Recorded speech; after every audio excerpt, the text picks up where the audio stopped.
اعوذ باللہ من الشیطان الرجیم بسم اللہ الرحمن الرحیم۔ دا انسٹیٹیوشن کے ساتھ ایک مرتبہ پھر آپ کی خدمت میں نہایت مفید اور نہایت ہی معلوماتی داستان کے ساتھ سامعین مکرم، جیسا کہ آپ جانتے ہیں کہ ہمارا یہ چینل آپ کو معلومات کی فراہمی میں پوری فرض شناسی سے کام کر رہا ہے۔ انبیاء کرام، اولیاء کرام، صحابہ کرام، اہل بیت اعظام اور دیگر مسلمان حکمران اور اولیاء کرام کے قصے، واقعات اور داستانیں ہم آپ کے پاس لے کر آتے رہتے ہیں۔ آپ سے گزارش ہے کہ اس سلسلے کو اور مزید بڑھانے کے لیے اور اس کے ساتھ جڑے رہنے کے لیے ہمارے چینل کو سبسکرائب کیجیے، لائک اور کمنٹ کیجیے اور شیئر کیجیے۔ السلام علیکم ورحمۃ اللہ وبرکاتہ۔ تو چلیے آج ہم پھر ایک نہایت ہی معلوماتی داستان کی طرف۔ انبیاء کرام علیہ السلام کی داستانیں اور واقعات بہت زیادہ طویل اور لمبے چوڑے ہوتے ہیں۔ ان میں سے چند ایک واقعات ہمارے سامنے ہمیں ملتے ہیں، وہ بھی کوئی احادیث شریف کی روح سے، کہ جب ہم ان کو درست تسلیم کر لیتے ہیں۔ حاضرین مکرم، ایک چیز یاد رکھیے کہ کسی بھی نبی کی مکمل تاریخ اور سیرت ابھی تک محفوظ نہیں ہے۔ اس کا وعدہ صرف اللہ تعالیٰ نے اپنے حبیب کبریہ اپنے محبوب صلی اللہ علیہ وآلہ وسلم سے کر رکھا ہے کہ جب اس نے ذکر یعنی کہ قرآن پاک یعنی کہ اس کے اندر جو ذکر ہے وہ اس کے محبوب کا ہے، اس کو اس نے ہمیشہ کے لیے زندہ کر دیا ہے، ہمیشہ کے لیے قائم رکھنے والا ہے، اور حضور صلی اللہ علیہ وسلم کی ہر سنت کی حفاظت کا وعدہ اللہ تعالیٰ کا اپنا ہے۔ تو آئیے ہم شروع کرتے ہیں۔ حضرت نوح علیہ السلام۔ جب سے دنیا قائم ہوئی، حضرت آدم علیہ السلام کی نسل بڑھتی اور پھیلتی گئی۔ انسان دو حصوں میں تقسیم ہو گیا، کسی نے نیکی کی راہ اختیار کی تو کسی نے بدی کی۔ جس نے نیکی اختیار کی وہ صراط مستقیم پر رہا، جس نے بدی کا راستہ اختیار کیا وہ اللہ کے عذاب میں آ گیا۔ صراط مستقیم پر چلنے والوں کی تعداد ہمیشہ کم رہی، گمراہ انسانوں کی تعداد زیادہ رہی۔ ان گمراہ لوگوں کو راہ راست پر لانے کے لیے اللہ کے نبی آتے رہے۔ یہ سلسلہ حضرت آدم علیہ السلام کے زمانے سے ہی چل پڑا تھا، اور حضرت آدم علیہ السلام کے زمانہ گزرنے کے بعد ایک بڑے لمبے عرصے کے بعد اللہ تعالیٰ نے حضرت نوح علیہ السلام کو بھیجا۔ حضرت نوح علیہ السلام پر 10 صحیفے نازل ہوئے تھے۔ حضرت نوح علیہ السلام اللہ کے نبی تھے۔ آپ کو آدم ثانی بھی کہا جاتا ہے۔ آپ کو آدم ثانی اس لیے کہا جاتا ہے کیونکہ آپ کے دور میں جو طوفان آیا تھا اس میں زمین مکمل طور پر صاف ہو گئی تھی، اور جو انسانوں کے اور پرندوں کے جوڑے یا جانوروں کے جوڑے کشتی نوح میں محفوظ کر لیے گئے تھے، صرف انہی سے آگے ان کی نسل چلی۔ اور اگر یہ طوفان نوح میں کشتی والا واقعہ پیش نہ آتا تو حاضرین مکرم یہ انسان شاید آج یہاں نہ باقی ہوتے۔ لیکن آپ کے زمانے میں بھی گمراہی بہت پھیلی ہوئی تھی، صرف چند لوگ ہی نیک تھے، اکثریت گمراہ لوگوں کی تھی۔ آپ نے اپنی قوم کو راہ راست پر لانے کے لیے تبلیغ شروع کی۔ وہ لوگ ہر قسم کی برائیوں میں مبتلا تھے، چوری، بے ایمانی، امانت میں خیانت کرنا، جھوٹ بولنا، شرمناک کام کرنا، ماں باپ کی خدمت نہ کرنا، کمزوروں کو حقیر سمجھنا، اور سب کو نفرت کی نگاہ سے دیکھنا، جھگڑا کرنا، قتل کرنا، دوسرے کا مال چھیننا، یہ ایک عام بات تھی۔ امراء اور سرداروں کا طبقہ غریبوں کو پریشان کرتا تھا۔ اس کے علاوہ وہ لوگ بتوں کی پوجا کرتے تھے، بتوں کو خدا کا درجہ دے رکھا تھا۔ ان کا خیال تھا کہ اگر بت کی پوجا نہ کی جائے تو بت ناراض ہو جائیں گے۔ ان کے نزدیک جو بت کی پوجا نہیں کرتا وہ جاہل اور احمق ہے۔ انہوں نے 4 بت بنا رکھے تھے جن کے نام سواع، لغوت نصر تھے۔ حضرت نوح علیہ السلام اپنی قوم کو دعوت حق دیتے، اچھے کاموں کے کرنے کا حکم دیتے، برے کاموں سے روکتے۔ وہ کہتے کہ بتوں کی پوجا نہ کرو، صرف ایک اللہ کی عبادت کرو جو سارے جہان کا پروردگار ہے۔ واعظ و نصیحت کی غرض سے آپ نے ایک دن ایک ضیافت کا یعنی ایک دعوت کا اہتمام کیا۔ ضیافت میں ہر حیثیت اور طبقہ کے لوگ شریک تھے۔ آنے والے مہمانوں میں غریب بھی تھے، امیر اور سردار بھی تھے۔ صاحب حیثیت اور سردار غریبوں کے ساتھ اٹھنا بیٹھنا پسند نہیں کرتے تھے، انہیں حقارت سے دیکھتے تھے، نفرت کرتے تھے، لیکن حضرت نوح علیہ السلام نے سب کو یکجا کر دیا۔ لوگوں نے ضیافت کے اہتمام کا سبب دریافت کیا تو آپ نے فرمایا، بھائیو، ہماری قوم کے لوگوں میں بگاڑ پیدا ہو گیا ہے۔ سب سے بڑی خرابی یہ ہے کہ طاقتور طبقہ کمزوروں پر حاوی ہوتا جا رہا ہے۔ جو کمزور ہیں وہ بھی ہمارے ہی بھائی ہیں۔ میں تم غریبوں کے ساتھ اٹھنا بیٹھنا پسند نہیں کرتے ہو، تم ان سے نفرت کرتے ہو۔ ان میں سے جو بھوکا ہوتا ہے تم اسے کھانا نہیں کھلاتے۔ اگر کوئی پیاسا ہے تم سے پانی مانگتا ہے تو تم پانی بھی نہیں پلاتے ہو۔ اگر کوئی بیمار ہو جاتا ہے تو تم ان کی عیادت نہیں کرتے۔ تم اپنے ماں باپ کی خدمت نہیں کرتے، دوسروں کا مال ناجائز طور پر کھاتے ہو، دوسروں کی ملکیت پر قبضہ کرتے ہو۔ یہ تمام شیطانی کام ہیں۔ اس کے علاوہ تم اپنے ہاتھوں سے بنائے ہوئے بتوں کی پوجا کرتے ہو۔ یہ بت تو تمہاری ہی طرح مخلوق ہیں اور تم سے بھی کمتر ہیں۔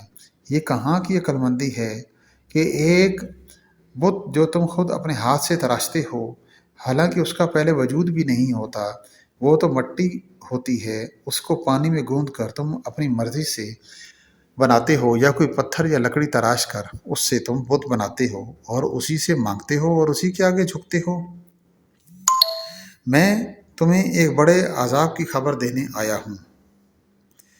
مہمانوں میں سے ایک شخص نے کہا، عجیب شخص ہے، ہمیں کہنے چلا ہے کہ ہم اپنے معبودوں کو چھوڑ دیں، عبادت نہ کریں۔ حضرت نوح علیہ السلام نے کہا، میں یہ نہیں کہتا کہ عبادت چھوڑ دو، لیکن عبادت کرو صرف اس ہستی کی جس نے ساری دنیا پیدا کی ہے، جو مارتا ہے، جو زندہ بھی کرتا ہے اور پھر مارتا ہے۔ ایک نے کہا، نوح تو ایسا کہتے ہی رہتے ہیں، ہم اپنے معبودوں کے خلاف باتیں سننے کے لیے نہیں آئے، ہم تو وہ کرتے ہیں جو ہمارے باپ دادا نے کیا تھا۔ آخر میں لوگ مجلس سے اٹھ کر جانے لگے۔ ایک مرتبہ حضرت نوح علیہ السلام ایک راستہ سے گزر رہے تھے کہ ایک بوڑھا نظر آیا۔ وہ بہت لاغر اور کمزور تھا، اس میں چلنے کی طاقت نہ تھی۔ حضرت نوح علیہ السلام نے دریافت کیا کہ تم اس حال میں راستہ پر کیوں پڑے ہوئے ہو؟ کیا تمہارا کوئی گھر نہیں ہے؟ بوڑھے نے جواب دیا کہ میرے 7 بیٹے ہیں، انہوں نے بڑھاپے کے سبب مجھے گھر سے نکال دیا ہے، میرے پاس کھانے کے لیے بھی کچھ نہیں ہے۔ حضرت نوح علیہ السلام اسے اپنے گھر لے گئے اور کہا کہ تم اس گھر میں رہو، میں تمہیں کھانا دیا کروں گا۔ آپ نے دعا کی تو ایک اجنبی شخص گھر میں داخل ہوا۔ اس کے ہاتھ میں ایک خوان یعنی کہ دسترخوان تھا، اس میں ہر قسم کے کھانے تھے۔ اس نے حضرت سے فرمایا کہ یہ کھانا میں آپ کے مہمان کے لیے لایا ہوں، اسے کھلا دیں۔ اس نے کہا کہ اللہ کسی کو بھی بھوکا نہیں سلاتا۔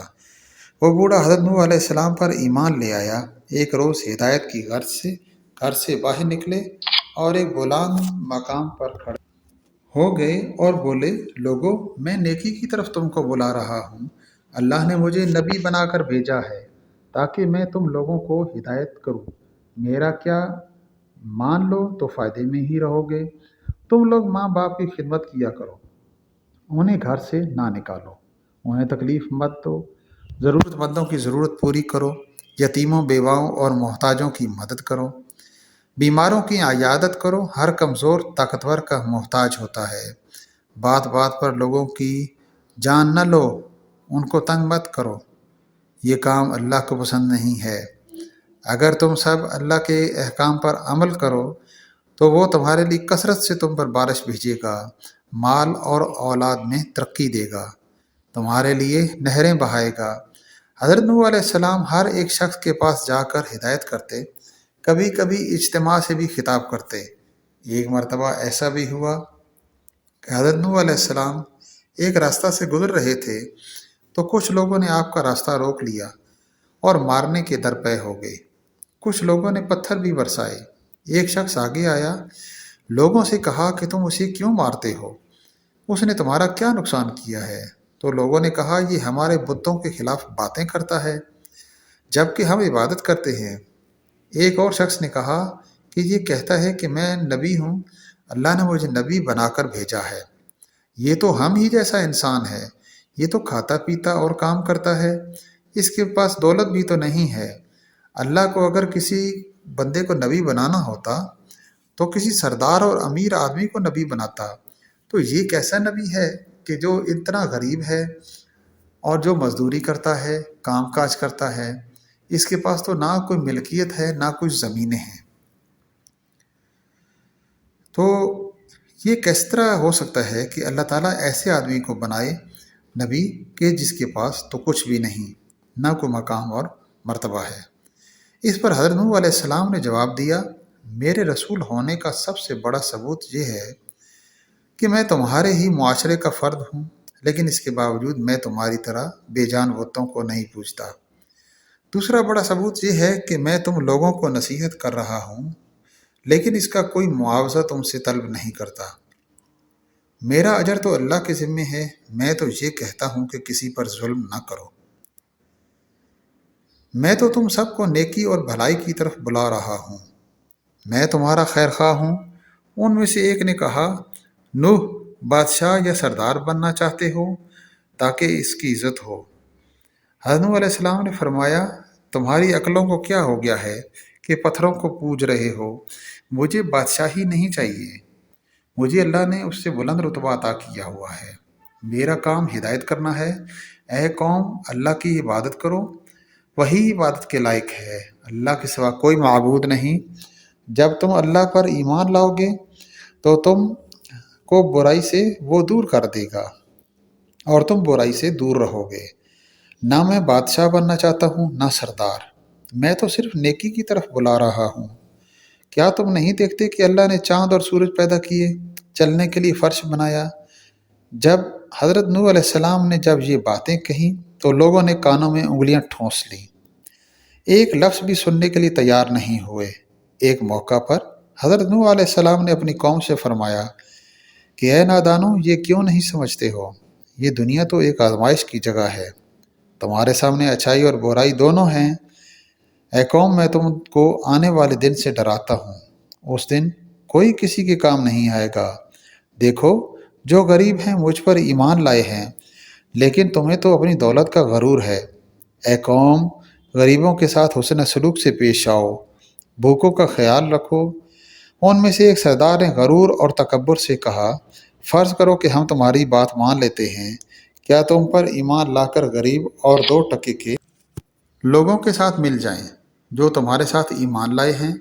ایسا نہیں ہو سکتا۔ وہ آپ کا مذاق اڑاتے، آوازیں کستے، منہ پھیر لیتے، گالیاں دیتے، مارنے کی کوشش کرتے، بلکہ ایک روز مارا پیٹا بھی تھا، لیکن آپ نے صبر کا دامن ہاتھ سے نہ چھوڑا، بلکہ اپنا کام جاری رکھا۔ آپ کی بیوی اور آپ کا بیٹا بھی منکرین اور کافروں میں سے تھے۔ حضرت نوح علیہ السلام نے دعا کی، اے رب میرے پروردگار، میں نے اپنی قوم کو راستہ دکھایا، حق کی طرف بلایا، میرے بلانے پر وہ اور زیادہ بھاگتے رہے۔ میں نے اعلانی اور خفیہ بھی سمجھایا تو انہوں نے کانوں میں انگلیاں ٹھونس لیں۔ اللہ تعالیٰ نے حضرت نوح علیہ السلام کو وحی بھیجی، ایک کشتی بنا لو اور ظالموں کے بارے میں کچھ نہ بولو۔ اللہ کے حکم کے مطابق آپ نے ایک کشتی تیار کرنا شروع کی۔ کچھ لوگوں نے مذاق کرتے ہوئے پوچھا، اے نوح، کیا بنا رہے ہو؟ آپ نے فرمایا کہ میں ایک کشتی تیار کر رہا ہوں، کیونکہ اللہ کی طرف سے عذاب آنے والا ہے۔ اللہ نے جو ڈھیل تم کو دے رکھی ہے وہ اب ختم ہو رہی ہے۔ جب وقت آئے گا ہر طرف پانی ہی پانی نظر آئے گا، صرف وہی بچے گا جو اس کشتی میں سوار ہوگا۔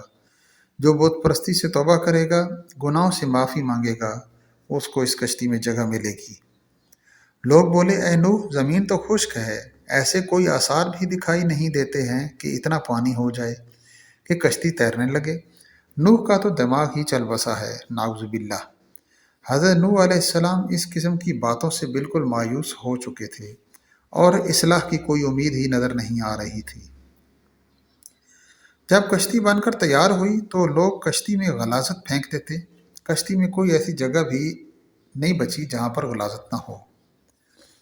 کافر غلاظت پھیلانے کے لیے کشتی کے اندر جایا کرتے تھے، ان کا معمول بن چکا تھا۔ ایک مرتبہ ایک کوڑ کا مریض بھی اپنے ناپاک مقصد کے ساتھ کشتی کے اندر گیا۔ اس کے سڑے ہوئے جسم کے ایک حصے پر کچھ غلاظت لگ گئی۔ کچھ دیر بعد اس نے دیکھا کہ جہاں غلاظت لگی تھی وہ حصہ اچھا ہو گیا۔ اب اسے حیرت ہوئی کہ یہ کیا ماجرا ہے، آخر غلاظت سے کس طرح شفا ہو سکتی ہے۔ پھر وہ کشتی کے اندر داخل ہوا اور غلاظت پوری طرح سارے جسم پر مل لیا تو دیکھا کہ وہ بالکل تندرست ہو گیا۔ یہ بات اس کے کوڑے مریضوں کے اندر پھیل گئی تو سب نے کشتی کے اندر داخل ہو کر غلاظت ملنا شروع کر دی۔ اس طرح پوری کشتی پاک و صاف ہو گئی۔ حضرت نوح علیہ السلام نے اللہ سے دعا کی، اے اللہ، لوگوں نے میرا کہنا نہیں مانا، ایسے شخصوں کی پیروی کی جن کے مال اور اولاد نے ان کو زیادہ ہی نقصان پہنچایا۔ ان کافروں میں سے زمین پر ایک باشندہ بھی مت چھوڑنا۔ اگر آپ ان کو روئے زمین پر رہنے دیں گے ان کی اولاد بھی کافر ہی ہوگی۔ آپ علیہ السلام کی یہ دعا قبول ہوئی۔ اللہ کا عذاب آ گیا۔ گھر کے تنور سے پانی ابل پڑا۔ پانی کا ریلا تیزی سے بہنے لگا۔ جس جگہ سے پانی ابل پڑا وہ جگہ کوفہ کی ایک مسجد تھی جس کا نام مسجد انبیاء ہے۔ دوسری طرف آسمان پر خوفناک سیاہ بادل چھانے لگے۔ حضرت نوح علیہ السلام نے دیکھا کہ زمین پر چشمے پھوٹ رہے ہیں۔ حضرت نوح علیہ السلام نے کہا کہ یہ عذاب کی علامت ہے۔ کافر کہنے لگے کہ طوفان تو آتے ہی رہتے ہیں، بارشیں بھی تو ہوتی رہتی ہیں، اس میں ایسی کون سی نئی بات ہے؟ کچھ دیر بعد موسم بدل جائے گا۔ دیکھتے ہی دیکھتے ہوا کا تیز جھونکا آیا جس سے ہر چیز ہل گئی۔ پھر پانی برسنا شروع ہوا۔ بارش میں اتنی شدت تھی جیسے کہ آسمان نے اپنے تمام دروازے کھول دیے ہوں۔ حضرت نوح علیہ السلام نے ایمان والوں سے کہا کہ کشتی میں سوار ہو جاؤ۔ اللہ نے فرمایا کہ ہر قسم کے جانوروں کا ایک جوڑا بھی کشتی میں سوار کر لیجیے۔ حضرت نوح علیہ السلام نے اللہ کے حکم کی تعمیل کی۔ ہر جانور کا جوڑا سوار کر لیا گیا۔ کشتی میں ایک علیحدہ جگہ پر سب جانوروں کو باندھ دیا گیا۔ طوفان چلنے لگا۔ بارش سے ندی نالے اور زمین پر پانی بھر گیا۔ پھر زمین کے ہر حصے میں پانی بہنے لگا اور لہریں اٹھ اٹھ کر بلندیوں پر جانے لگیں۔ اب حضرت نوح علیہ السلام کشتی میں سوار ہونے لگے اور سب کو فرمایا کہ کشتی میں آ جاؤ۔ آپ کا جہاز تیرنے لگا۔ پانی اونچا ہو رہا تھا۔ حضرت نوح علیہ السلام کی نظر جب بیٹے پر پڑی تو آواز لگانے لگے، بیٹا اب اس کشتی میں سوار ہو جا، تمہاری جان بچ جائے گی۔ اب کافروں کا ساتھ چھوڑ دے۔ تو بیٹے نے جواب دیا، میں تو بہت ہوشیار ہوں، میں تو پہاڑ کی اونچی چوٹی پر چڑھ جاؤں گا، پانی تو وہاں تک کبھی بھی نہیں پہنچے گا۔ تب حضرت نوح علیہ السلام نے فرمایا کہ بیٹے ایسا نہ کر، یہ اللہ کا عذاب ہے، یہ اس کے نافرمانوں کو ہر جگہ جا پکڑے گا۔ پھر حضرت نوح علیہ السلام نے اللہ سے اپنے بیٹے کے بارے میں سفارش کی کہ میرا بیٹا ڈوب رہا ہے، یہ تو میرے ہی خاندان کا ہے، تیرا وعدہ سچا ہے۔ اللہ نے فرمایا کہ وہ تیرے خاندان والوں میں سے نہیں ہے، تیرے خاندان والے تو وہ ہیں جو تجھ پر ایمان لائے ہیں۔ روایات کے مطابق بارش مسلسل 40 دن تک ہوتی رہی۔ جو کچھ زمین پر تھا سب ڈوب گیا۔ کافروں کا کام تمام ہو گیا۔ جو لوگ حضرت نوح علیہ السلام پر ایمان لائے تھے وہ کشتی میں سوار ہو کر بچ گئے۔ کشتی کو جو کہ تیر رہی تھی کوہ جودی پر جا کر ٹھہری، جسے ارارات بھی کہتے ہیں۔ کشتی نے 40 دن تک خانہ کعبہ کا طواف بھی کیا تھا۔ کشتی میں سوار جتنے بھی افراد تھے وہ سب کے سب یہ سارا منظر دیکھ رہے تھے۔ اس دوران حضرت نوح علیہ السلام کو ایک فاختہ نظر آئی۔ اس کی چونچ میں زیتون کے درخت کا پتا تھا۔ یہ امن و سکون کی علامت تھی، یعنی کہ پانی اتر چکا ہے۔ کوہ جودی یا ارارات مشرقی ترکی میں ہے۔ یہ 16,900 فٹ بلند ہے جو برف سے ڈھکی رہتی ہے۔ روس کی سرحد بھی اسی سے ملتی ہے۔ اس پہاڑ کو ناقابل تسخیر خیال کیا جاتا تھا، لیکن 9291 میں جرمن ماہر طبیعیات جان جیکب نے 2 ناکام کوششوں کے بعد اسے سر کر لیا۔ کچھ عرصہ پہلے ہزاروں سال کی جمی ہوئی برف کا تودہ گرنے سے کشتی نوح علیہ السلام کا ایک حصہ برف سے نکلا۔ کئی ہوا بازوں نے اس کی تصویر بھی لی، لیکن ایک اور معلومات کے مطابق 9291 میں ماہر آثار قدیمہ ووبلی اور اس کے ساتھی نے عراق کے قریب ار کے مقام پر طوفان نوح کے آثار دریافت کیے۔ انجیل مقدس کتاب پیدائش کی روایت کے مطابق طوفان نوح کا واقعہ وادی دجلہ فرات سے متعلق ہے۔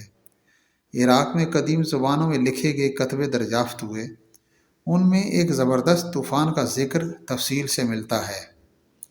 ایک ماہر نے دعویٰ کیا ہے کہ اس نے شہر کی سب سے نچلی سطح میں طوفان نوح کے آثار پائے ہیں۔ عیسائیوں اور یہودیوں کی الہامی کتاب میں ارارات کا ذکر طوفان نوح کے حوالے سے آیا ہے۔ بائبل میں لکھا ہے کہ 7ویں مہینے کے 17ویں دن کشتی نوح ارارات نامی پہاڑ پر آ گئی تھی۔